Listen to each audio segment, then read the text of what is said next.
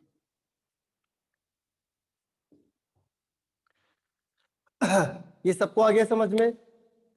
अब देखो PV upon RT is equal to क्या होता है? Z। तो यहाँ पे हम Z रखेंगे, RT से RT कैंसिल हो जाएगा, यहाँ पे 1 हो जाएगा, और PV अपॉन RT आ जाएगा। तो ये क्वेश्चन आता है आपके पास कि बताओ हाई प्रेशर में Z की वैल्यू क्या होगी। ये क्वेश्चन पूछा जाता है, तो आपको ध्यान रखना है क्या आंसर लिखना है हमें।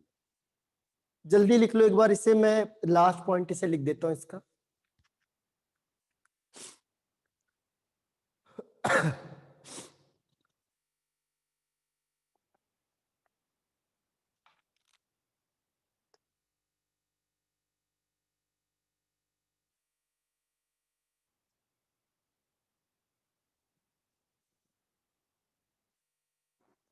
Return done, okay.